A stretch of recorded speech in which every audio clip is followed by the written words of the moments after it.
አቤት ካሌብ ገደልኳት። ቲና ትተነፍሳለች እኮ ካሌብ አለች። ሆስፒታል እንሰዳት ቶሎ።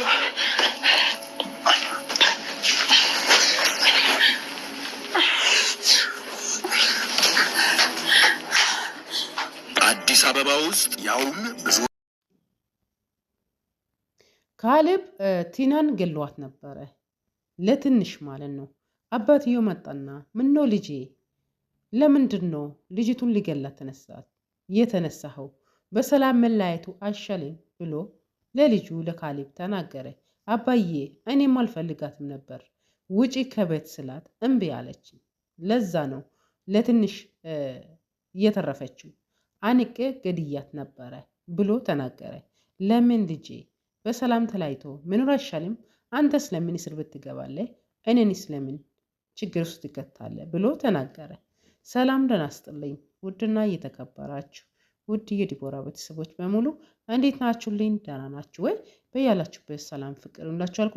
ዛሬ በአዲስ ቪዲዮ መጥቻለሁ። የትሁትን ድራማ ይዤላችሁ መጥቻለሁ። ክፍል 38 ደርሷል ማለት ነው። እንደምታዩ ቪዲዮ ሼር ላይክ ያደረጋችሁ አበረታቱኝ ማለት ነው። ዛሬ እንግዲህ ቲና ሞታ ነበረ። ካሌብ ሊገላት ስል ለትንሽ አተረፈች ማለት ነው። አባትየውም ተናደደ። ልጄ ምን ነው ካሌብ በሰላም መለያየቱ አይሻልም? እኔንም ሜዳ ውስጥ ከተህ አንተም ለምን እስር ቤት ትበሰብሳለህ? ብሎ ተናገረ። አባዬ እኔም እኮ ውጪ ቤት ፈልገሽ ውጪ ብያታለሁ ብሎ ተናገረ። ስለዚህ አሁን ምንድን ነው ያስባችሁት? እኔ እንጂ አባዬ የሚወጡ አይመስለኝም እሷም እሱም አለ። አባዬም እኔም ሰልችቶኛል፣ እዚህ ቤት መኖር አልፈልግም፣ ብቻዬን መኖር ነው የሚፈልገው፣ በቃ እናንተ ያላችሁ እዚህ ቤት አልኖርም አለ። ቲናና እንትና ማለት ነው ዳኒ ያው እርስ በራሳቸው እየተመካከሩ ይገኛል። ዳኒም ስመጣ አንተ ልጄ ቤቱን ፈልጋችሁ ብትወጡ አይሻልም ብሎ ለዳኒም ተናገረ። አባዬም ያው ያለ እነሱ ቤት ውስጥ እስካሉ ድረስ አልኖርም ብሎ ተበሳጭቶ ውጭ መዋል ጀመረ። ዳኒም አባዬ እየፈለግኩ ነው አገኛለሁ ብሎ ተናገረ። እያፈላለኩ ነው ግን ሊያገኝ አልቻልኩም፣ ግን እያፈላለኩ ነው ብሎ ተናገረ። መኝታ ቤት ሄዳ ተኝታ ነበረች ቲና ሄዶ ጠየቃትና ምነው ልጄ ብሎ ስነግር ምን ልጄ ትለኛለህ? ልጅ እኮ ገሎኝ ነበረ ብላ ለአባዬ ተናገረች። አባዬ ደግሞ ከዚህ ሁሉ ከመገዳደል በሰላም መለያየቱ አይሻልም ብላ ተናገረች። አሁን ግን አዙሮኛልና ሲሻለኝ ቤት ፈልጌ እወጣለሁ አለች። አሁንም ዳኒ መጣ። ዳኒ ሲመጣ እሷም ተኝታለች። አንቺ ግን ምን ሆነሽ ነው ብሎ ተናገረ። ምን አረኩኝ?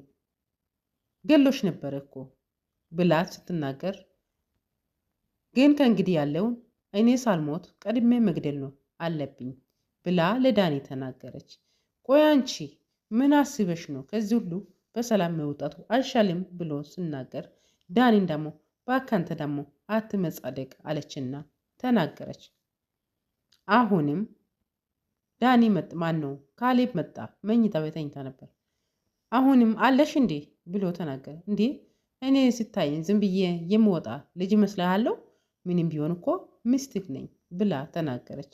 ነው እንዴ ሚስቴ? አሁን ካሁኑኑ ቤት ፈልገሽ ውጪ ብሎ ተናገራት። እሷም ያመመኝ ነው አሞኛል እኮ ከዛ በኋላ ሲሻለኝ ቤት ፈልጌ እወጣለሁ ታገዘኝ አለችው ቲና ማለት ነው።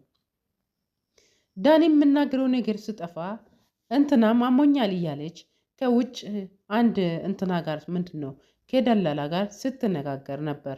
ምክንያቱም አባዬን ለመግደል አባዬ ካልሞቱ ዋና የቤቱ አባወራ አባዬ ተብዬው መሞት አለበት።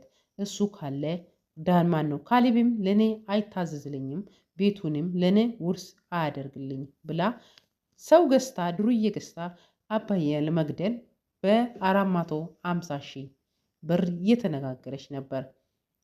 እነሱ ቤት ውስጥ እያለች መስሎኝ ካሌብም መጥቶ ሲያይ የለችም።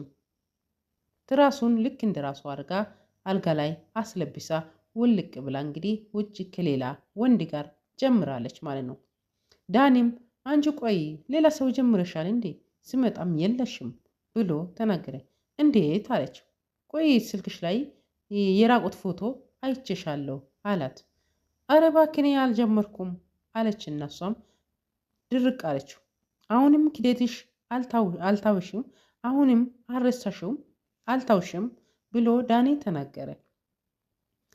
እና አሁንም አባዬና ካሌብ ሶፋ ላይ ተቀምጦ ነበሩ።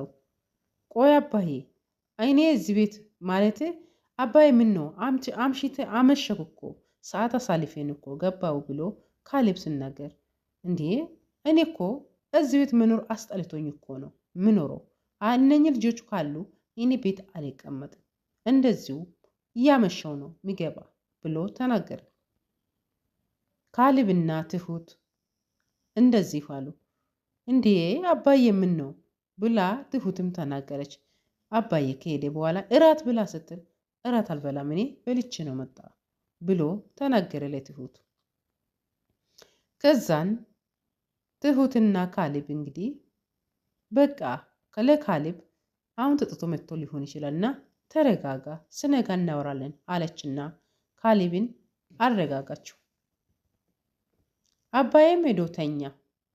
አሁንም ቲና እንግዲህ በገዛ እንትኑ በዋጋ እየተደራደረች ትገኛለች። ምክንያቱም አባዬን ለመግደል ሳልሞት ቀድሜ መግደል አለብኝ የምለውን ይዛ የመግደያ በምን እንዴት ተደርጎ እንደሚገደል ሲስተሙን እያፈላለገች ነበር። ሰውየው እየተነጋገረችበት ሰውየው 450 የተነጋገረው ሰውየው ብሩን በዛ ስትል በቃ እንደዛ ካልሆነ ይቅር ብዙ አታውሪ በዚሁ አቁሚ አልና ተነጋገረ። እሺ ችግር የለውም በቃ አካውንትን ንገር ስትል አይ አካውንትን መስጠት አያስፈልግም እና በአካል ስንገናኝ ትሰጫለሽ ብሎ ነው የሄደው። እሺ ስምህን ተናገር ስትል ስሙን አልተናገረም ነበር። ከዛን እሺ በቃ ቻው ተባብሎ ተለያዩ። ቲና እንግዲህ ቀጣይ ቀጠሮ ላይ ነው እንግዲህ የሰውየውን የምታገኘው። እንዴት ነው የምታደርገው ብላ ስትናገር አይኔ በስራ ይተማመናለሁ ምንም ችግር የለም አለና ከዛ ካሽ ብሩን በእጁ ላይ ሰጠችው ማለት ነው። ስለዚህ ደውልኝ ብሎ እሱም ሄደ እሷም ሄደች። ሲገናኙ በድንገት ከዳኒ ጋር ተገናኙ። ዳኒ ቆይ አንቺ የት ነው የምትሄጂው? ቤት ውስጥ አልነበርሽም እንዴ? የተኛ ሰው ትመስይ ነበረ። ትራሱን እንዴት ነው አድርገሽ ቤት ውስጥ እየወጣሽው ብሎ ጠየቃት። እባክህ እኔ ዝም ብዬ ነው የወጣሁት ብላ ቲናም ዳኒን አሳመነችው ማለት ነው። እና አሁንም ቲና አሞኛል ብላ ውጭ ዞር ብላ መታ አልጋ ላይ ስተኛ፣ ትሁት ደግሞ ያው መቼም ከሞተች በኋላ መጠየቁ አይበጀኝም አለችና ምግብ ሰርታ ለመስጠት ኩሽና ውስጥ ሹር ጉድ ስትል ዳኒ መጣ። ቆይ አንቺ ምን ያደረግሽ ነው ስትል ምግብ እየሰራው ነው ለተኛችው ሴትዮ ብላ ተናገረች። እንግዲህ ቲና ነች ሴትዮ የምትባለው ማለት ነው። ሰው ሁሉ ሰው አይጥላችሁ፣ ሰው ከጠላ እኔ እንጃ ሁሉም ሰው ነው የሚጠላ ማለት ነው። ስለዚህ ምግብ ሰርታ እንግዲህ አንቺ እንዴት ሰርተሽ ምግብ ሰርተሽ ልትወስጂ አሰብሽ ስትል አይ ሳትሞት ሰርቼ ሊውሰድ ብዬ ነው አለችና ምግቡን ሰርታ ለቲና ወሰደች። ለቲና ስትወስድ አመሰግናለሁ ቲና ተሽሎኛል እኮ አመሰግናለሁ ትሁት ተሽሎኛል እኮ ብላ እሷ ልብሷን አጣጥፋ ልታስገባ ስትል የሁሉ ምስጋና አቀረበች። አረ ችግር የለው በቃ ተይው አለችና ልብሷን ማጣጠፍ ጀመረች። አሁንም አልጋ ላይ ነው ያለችው፣ ምንም እንትን አላለችም እያለች አሁንም አባዬና ካሌብ እየተጣሉ ነው። ቆይ እስከ መቼ ነው እንደዛ አይነት ኑሮ የምንኖረው አለ። ዳኒም እንደዛው ቆይ እስከ መቼ ነው እንደዛ አይነት ህይወት የምንቀጥለው? ለምን ቤት አንፈልግን አንወጣም እያለ እኔ እዚህ ቤት ውስጥ አባዬም ተብዬ ሰውየው ሳልገል ከቤት አልወጣም ብላ ቲና ፈክረዋለች። እሱም እንግዲህ ይህን ግን ለምን ተንኮልሽን አተይም ብሎ ዳኒም ተናገረ። ሰውየውን ሳልገል መቼም አልታውም አለች። እነሷ በጸባይ እንግዲህ አንገደፊ ሆና ሰውየውን ገላ ለመውጣት እያሰበች ትገኛለች።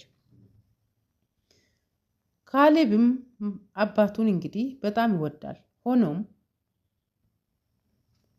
ዳኒ እንግዲህ አልጋ ላይ በተኛችበት ማነው ካሌብ አልጋ ላይ በተኛችበት ሄደና ተናገረ። አንቺ ለምን ቤቱንም ፈልግሽ አትወጪም ብሎ አሁንም እየደጋገመ ይናገራል። እንዴ ሚስትህ ነኝ እኮ አሁንም ብላ ተናገረች። እንዴ ሚስትህ ነኝ ያለሽ እንዴ ስትሟገጭሳ ብሎ ተናገረ። እሱ ዞርችን እችን ነገር ከተናገረ በኋላ ወደዚህ ተመልሶ መጣ። እንዴ ይህ ሰውዬው ያውቃል ማለት ነው አለችው። ምክንያቱም ሽማግሌ ከዚህ በፊት ታሞ እንደሚተኛና አይምሮ ዘገምተኛ ምንም እንደማያውቅ ነበረ እሷ ስታስብ ነበረችው። በገዛ ባለዋ አባት ፊት ሌላ ወንድ ጋር ስትሟገጥ እንግዲህ ሰውየው አይን ባይን ነው ሲያይ ነበረው።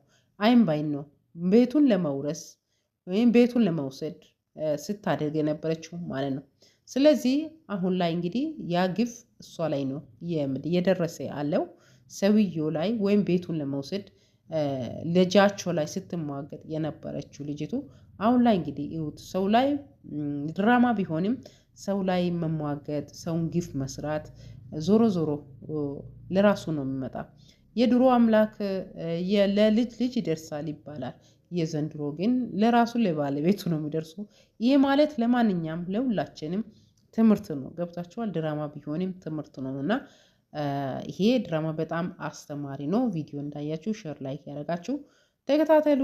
ቪዲዮ ማለት ሙሉ በሙሉ እንትን ልል ነበረ ግን አለ አይደለ ቪዲዮ ደግሞ ስረዝም ጥሩ አይደለም የምለውም በመሃል እየተቆራረጠ እያቋረጥኩ ማቀርብላችሁ ቪዲዮ እንዳያችሁ እንግዲህ ሰውስታችሁ ጻፉ፣ ሼር ላይክ አድርጉ። ውድ የሀገሬ ልጆች በአዲስ ቪዲዮ እስክንገናኝ ሰላም ፍቅር ይሁንላችሁ። ባይ ባይ።